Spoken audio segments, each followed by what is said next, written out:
इस समय भरत का पल्ला भारी है। आज राम तुम्हारे प्रेम के सामने हार गया।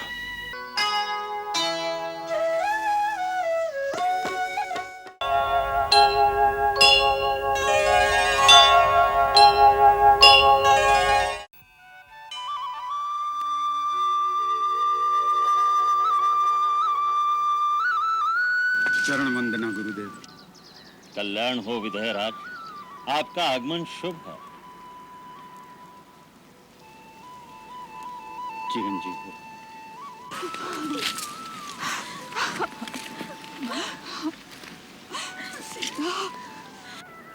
गुरुदेव, महाराज दशरथ के स्वर्गवास पर अयोध्या के साथ मिथिला भी शोक में डूबी हुई है। अब तो आप ही के चरणों का सहारा है। विधेयराज, आपके जैसा ज्ञानी पुरुष अगर शोक करे तो इन कुमारों को आश्रय कौन देगा? वत्स राम, भरत, लक्ष्मण, शत्रुघ्न, मैं दूतों से सारी बात सुन चुका हूं।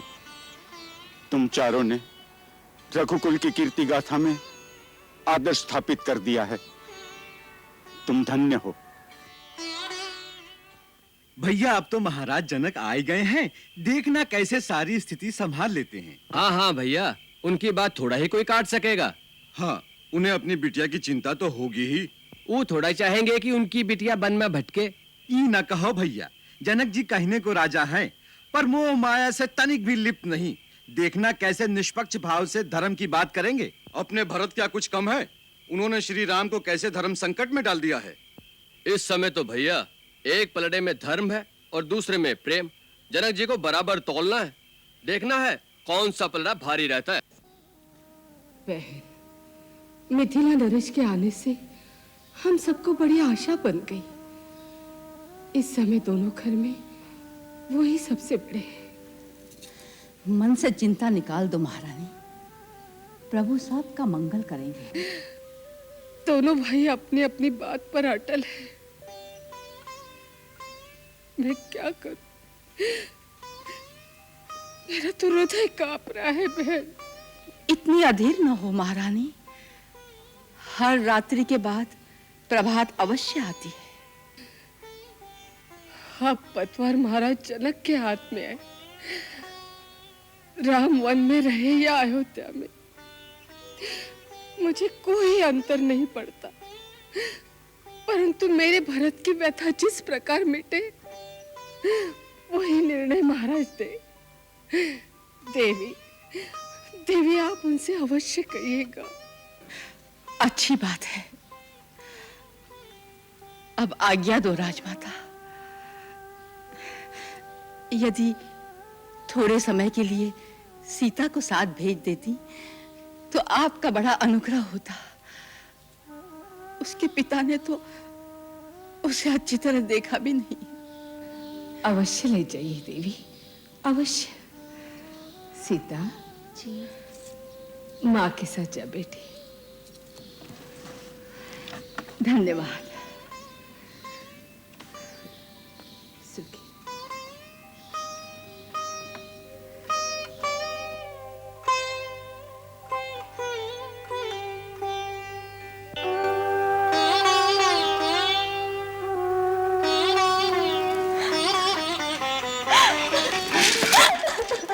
बेटी, पुत्री, सीता,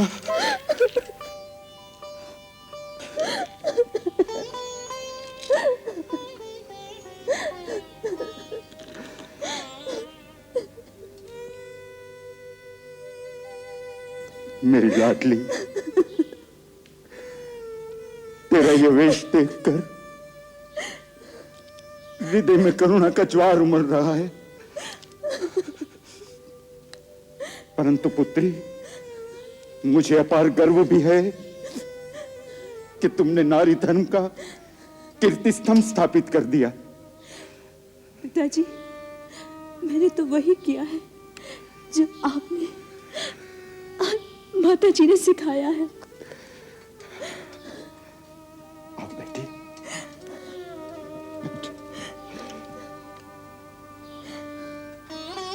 वैदेही, तुमने तिरहुत और अगर दोनों को पवित्र कर दिया, तुमने दोनों कुलों की कीर्ति बढ़ा दी, तुमने माता पिता के मस्तक गर्व से ऊंचे कर दिए। देव नदी गंगा केवल 3 पथों पर प्रवाहित होती है, परंतु तेरे चरित्र की निर्मल कीर्ति से समस्त आर्यावत पावन तीर्थ स्थल हो जाएगा।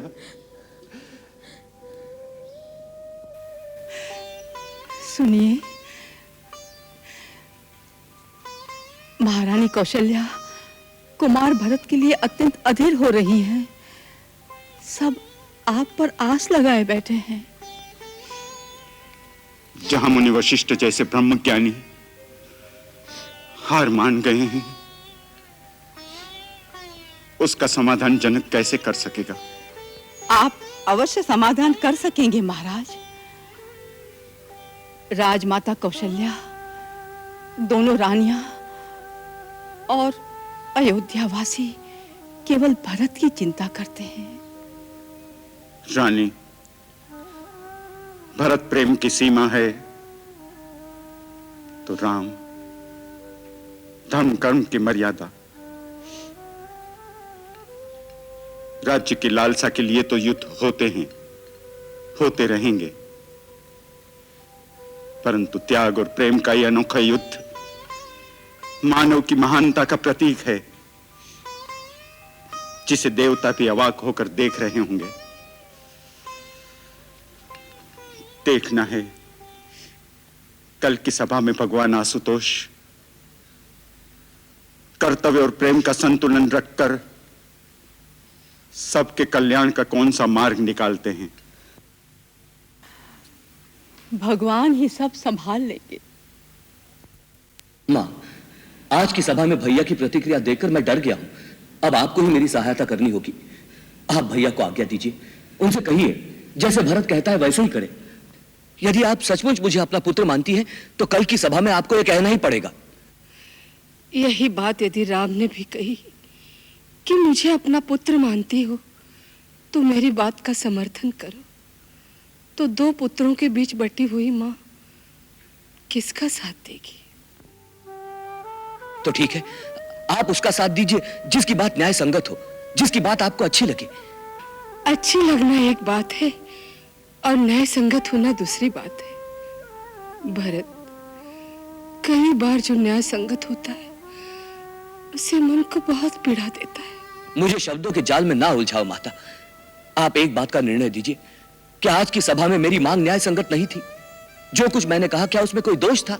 नहीं नहीं, कोई दोष नहीं था। तुम्हारे तो निर्मल हृदय से निकली हुई पुकार थी। तो आप उनसे कहिए कि वो मेरी पुकार सुने। उससे क्या कहूं कि वो अपने धर्म का मार्ग छोड़ दे। मैं तुम दोनों का धर्म युद्ध देख देख कर आत्मविभोर हो रही थी। एक ओर भावना, दूसरी ओर कर्तव्य।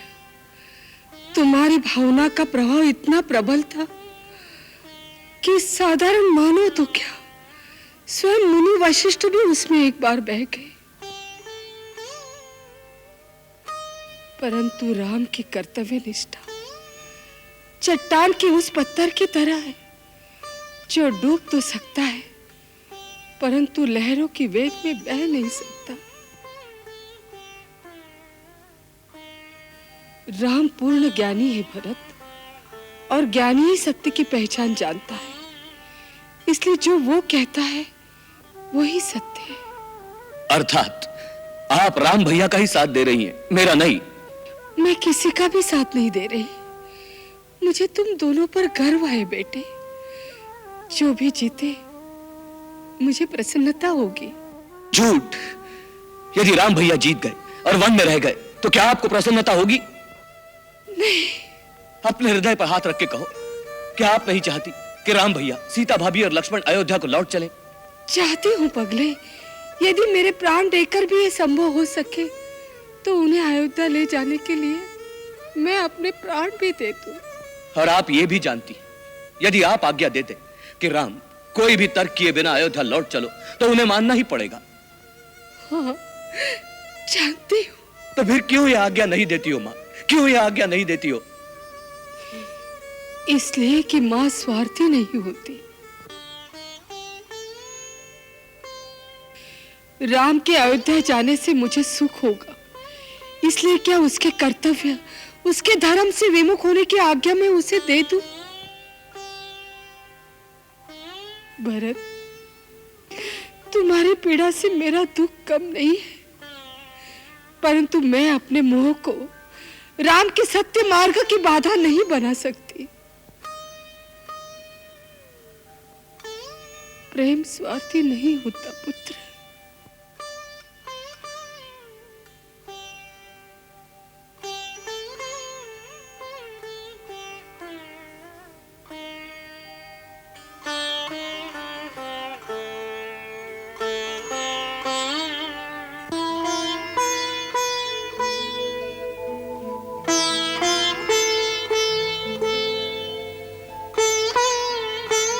माँ,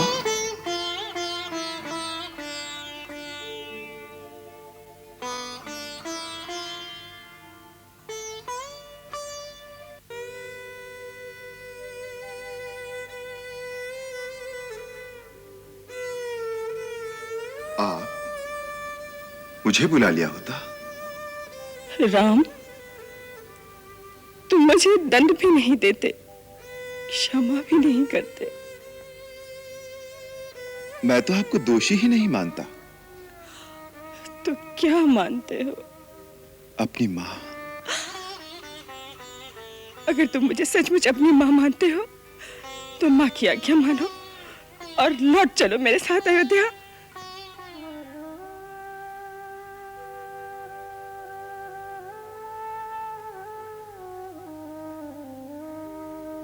मैया अपने पुत्र से अपनी ममता का मोल मांगने आई हैं?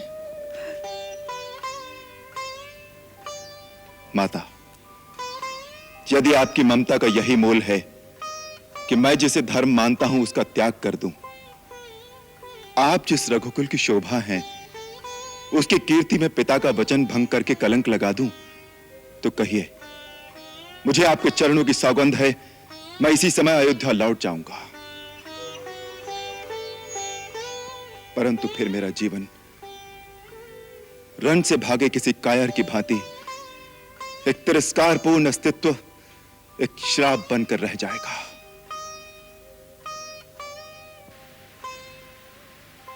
फिर भी यदि आपकी यही आज्ञा हो तो कहिए।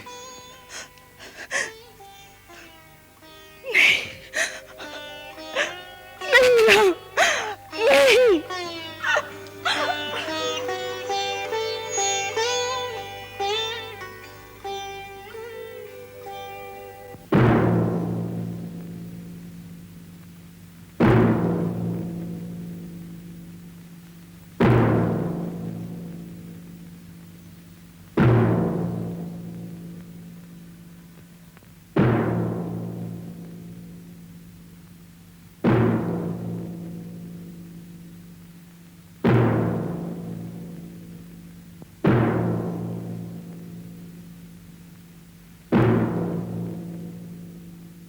महाराज जनक, जैसा आपको विदित हो चुका है, अयोध्या का राज परिवार इस समय एक धर्म संकट में फंस गया है।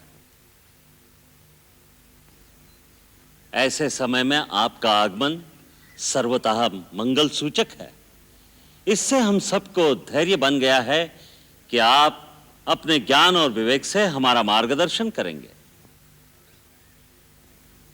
एक ओर राम की मर्यादा है और दूसरी ओर भरत का प्रेम। इन दोनों में जीत किसकी हो?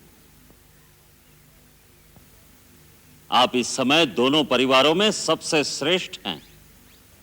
इसलिए हम सब ने एक मत होकर निश्चय कर लिया है कि आप जैसा निर्णय करेंगे सभी लोग उसका पालन करेंगे। नाथ, हमारे लिए अब पिताश्री के स्थान पर आप ही हैं। आप धर्म के पूर्ण ज्ञाता हैं, इसीलिए मुझे विश्वास है कि आप मेरे धर्म की रक्षा करेंगे।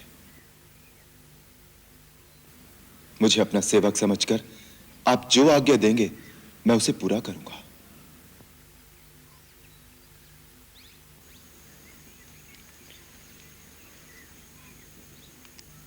हे धर्मपिता, अब मैं आपके भरोसे पर हूं।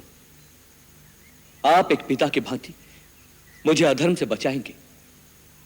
आप एक राजा भी हैं और एक ऋषि भी, इसीलिए निष्पक्ष भाव से आप मेरे हृदय के प्रेम को जानकर मेरा न्याय करेंगे।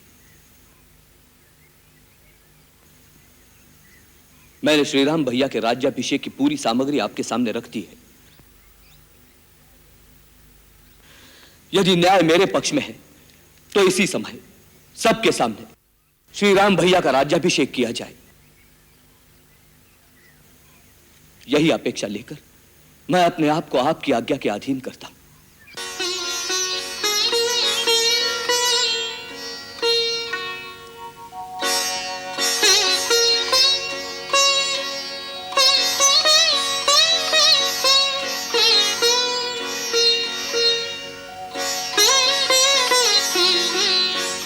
श्री राम, श्री भरत,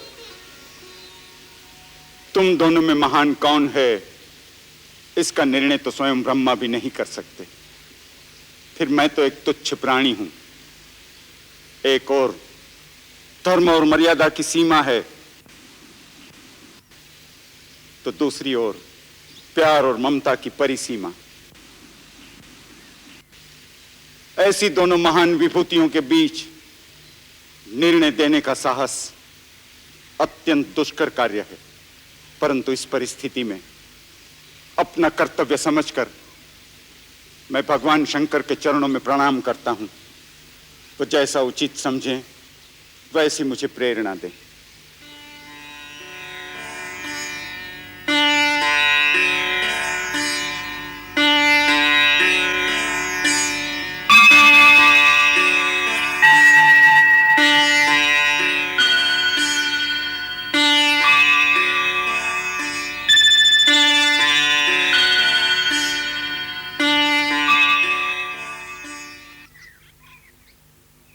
हे राम, अपने धर्म पर तुम्हारी दृढ़ता देखकर इस समय देवता भी तुम्हारी वंदना कर रहे हैं। धर्म ही सबसे बड़ी शक्ति है, जिसके सहारे ही धरती स्थिर है। शास्त्रों के अनुसार तीनों लोक में धर्म से बड़ा कुछ भी नहीं, जिससे हम सब बंधे हुए हैं। परंतु प्रेम ही एक ऐसी दिव्य निधि है जिस पर किसी धन का बंधन नहीं। प्रेम, निश्चल निस्वार्थ प्रेम सब धर्मों के ऊपर है। वही प्रेम अपनी पराकाष्ठा में जब अनन्य भक्ति का रूप धारण कर लेता है, तो स्वयं भगवान भी विधाता के बनाए हुए कर्म के सारे विधान, सृष्टि के सारे नियम तोड़कर भक्त के आगे हाथ बांधकर खड़े रह जाते हैं और वो अपने भक्त की आन रखने पर विवश हो जाते हैं। इसलिए इस समय भरत का पल्ला भारी है।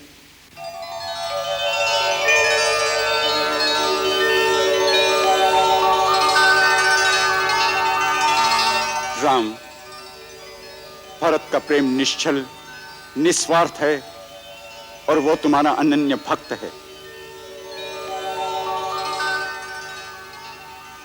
तुम्हारे प्रेम की जीत हुई भरत।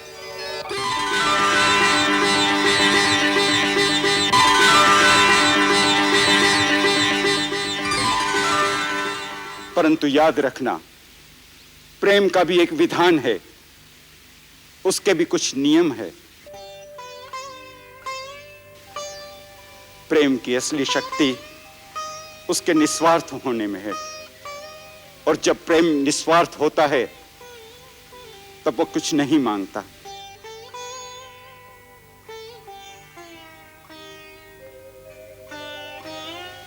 अपने प्रेमी को कुछ देना चाहता है, उसका सुख, उसकी प्रसन्नता के लिए वो सब कुछ लुटा देना चाहता है। इसलिए इस समय तुम यही निर्णय करो कि तुम अपने राम के लिए क्या दे सकते हो। प्राणों से बड़ी कोई वस्तु नहीं होती महाराज। मैं श्री राम के लिए अपने प्राण दे सकता हूं। प्राण देना सरल काम है, किंतु अपनी प्रेमी के लिए कभी कभी जीना कठिन होता है।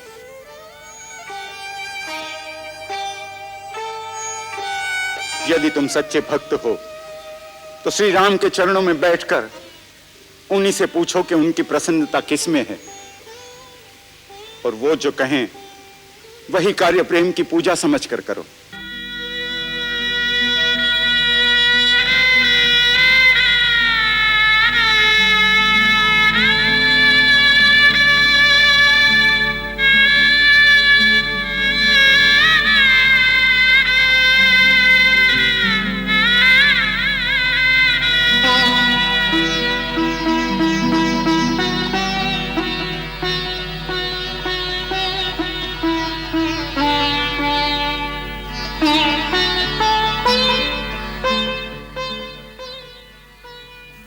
महाराज, आपने मेरी आंखों से स्वार्थ के सब पर्दे हटा दिए। अब तक मैं केवल अपने कर्तव्य, अपनी कीर्ति की बात सोचता था और उसे प्रेम समझता था। फिर भी आपने मुझे जिताकर मुझे भक्ति का दान दिया है। मैं जन्म जन्मांतर तक आपके इस उपकार का ऋणी रहूंगा।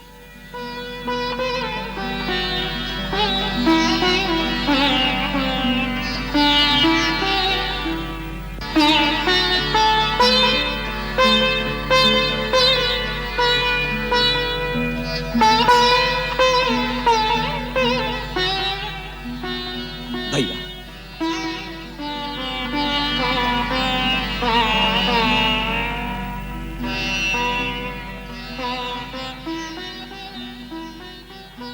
भैया आज्ञा दो, मुझे क्या करना है?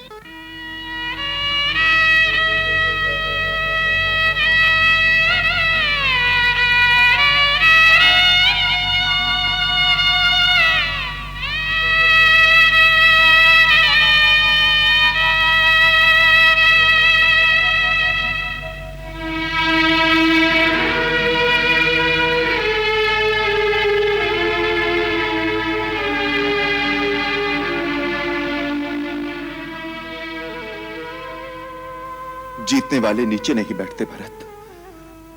मेरे भाई, आज राम तुम्हारे प्रेम के सामने हार गया। जो राज्य तुम मुझे देने आए हो, मैं उसे स्वीकार करता हूं।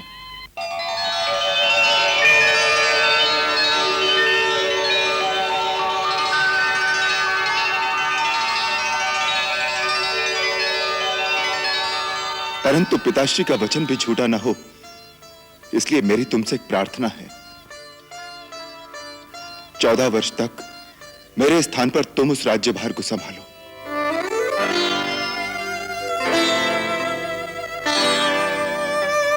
परंतु भैया, मैं तो अबोध बालक हूं, मुझसे राज का शासन नहीं किया जाएगा।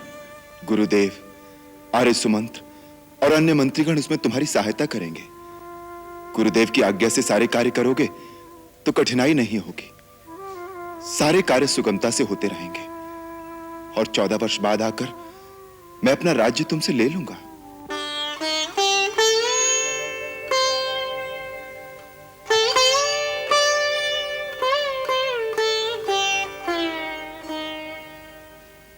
बड़े निर्मोही हो भैया। प्रेम का कोई मोल नहीं आका। प्रेम किया है तो बिन मोल बिक जाओ। अच्छा, तो बिक जाता हूं। शायद 14 वर्ष का बिछोही मेरे पापों का प्रायश्चित कर दे। परंतु एक बात याद रखना भैया, 14 वर्ष के बाद यदि आपने आने में एक दिन की भी देरी की तो इन चरणों की कसम खाकर कहता हूं, आप अपने भरत की चिता जलती देखेंगे। नहीं भरत, नहीं।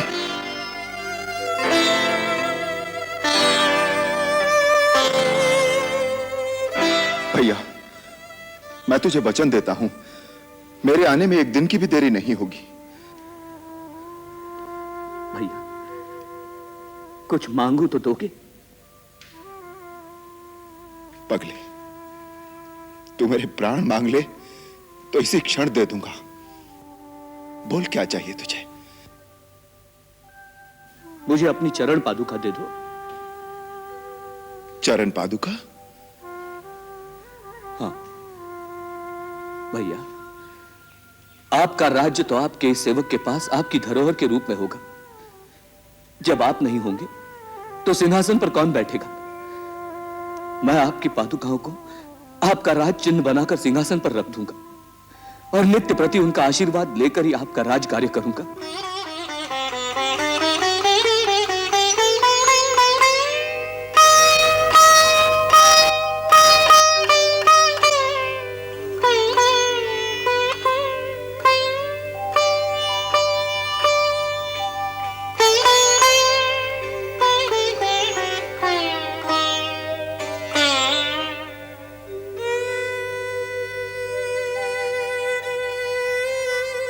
लक्ष्मण,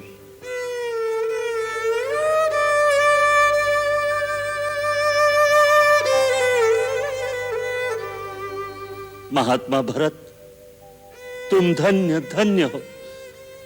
तुम्हारी सदा जय हो।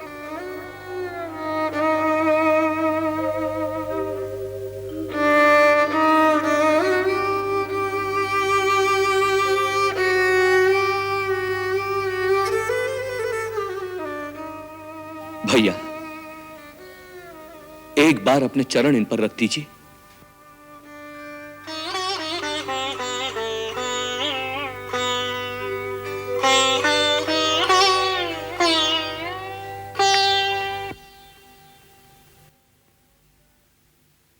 प्रभु कर कृपा पावरी दीनी, सादर भरत शीश धरी लीनी।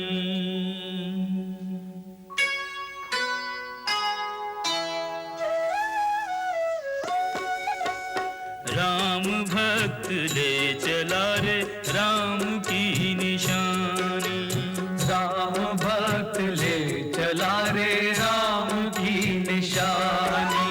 शीश पर खड़ा हूँ अखियों में पानी, राम भक्त ले चला रे राम की निशानी। राम भक्त ले चला रे राम की निशानी।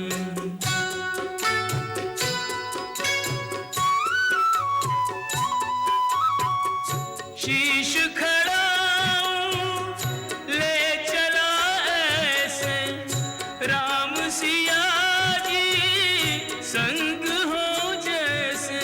अब इनकी छाँव में रहेगी राजधानी, राम भक्त ले चला रे राम की निशानी। राम भक्त ले चला रे राम की निशानी। एक दिन तुम मुझे छोड़कर चली गई थी, आज मैं तुझे छोड़कर जा रहा हूं। पल छिन लागे सदियों जैसे, 14 वर्ष कटेंगे कैसे। जाने समय क्या खेल रचेगा, कौन मरेगा कौन बचेगा। कब्र मिलन के फूल खिलेंगे, नदिया के दो फूल मिलेंगे। जी करता है यहीं बस जाएं, हिल मिल 14 वर्ष बिताएं। राम बिन कठिन है एक घड़ी